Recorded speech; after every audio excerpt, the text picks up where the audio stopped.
We are living inside a phase that looks like failure from the outside and recognition from within. Systems strain, relationships shift.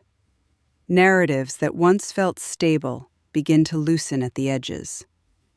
The instinct is to call this breakdown. But what if collapse is not the end of something working?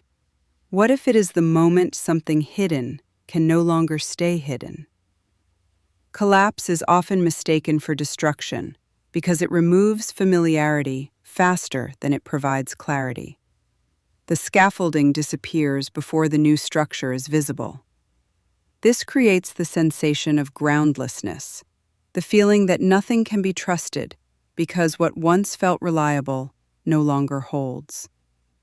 Yet this stage is not absence, it is exposure. What collapses first is rarely reality. It is the story about reality. The assumptions that allowed complexity to feel manageable. The agreements we made, quietly, collectively, about what was safe to see and what was easier to ignore. When those agreements loosen, the experience can feel disorienting, even personal. But the movement itself is structural. The function of collapse is revelation. Pressure reveals fault lines that were always present, but distributed across time, responsibility, and perception. Collapse gathers those lines into visibility.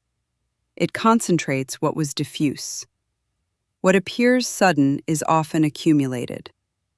This is why collapse produces grief alongside relief.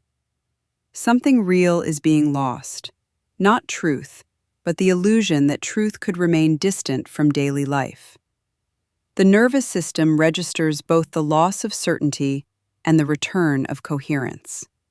We feel destabilized because we are reorganizing around what is actually there.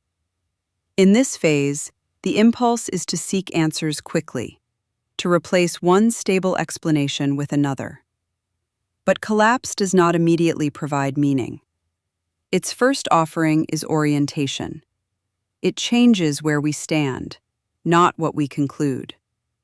Stability begins to shift from external assurance to internal recognition. What becomes possible after collapse is subtler than resolution. Attention sharpens. Tolerance for contradiction increases. The need for spectacle decreases. People begin to sense patterns rather than react to events. This does not feel like certainty. It feels like steadiness without full understanding. Collapse also redistributes responsibility. When structures no longer absorb tension, individuals feel more of what was previously buffered. This can appear as overwhelm, but it is also the return of agency. Awareness expands before capacity catches up. The interval between the two is where much of this era is being lived. Not everything that collapses was harmful. Some things were simply incomplete. Collapse makes refinement unavoidable. It reveals which foundations were decorative and which were load-bearing. The process is less about tearing down than about discovering what can remain. The function of collapse is not chaos. It is reorganization that cannot occur while old coherence is maintained. The visible disruption is the surface expression of deeper alignment. Systems, relationships, and identities adjust at different speeds, which is why the period feels uneven.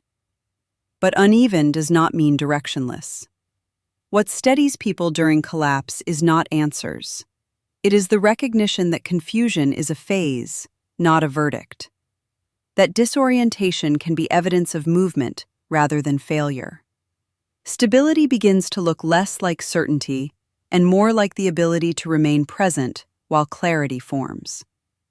We are not watching everything fall apart. We are watching the distance between appearance and reality narrow. Collapse closes that distance. It removes the space where illusion could function without friction. The function of collapse is simple, even if the experience is not. To make what is real unavoidable, and to create the conditions where something truer can be built without pretending the previous structure was whole.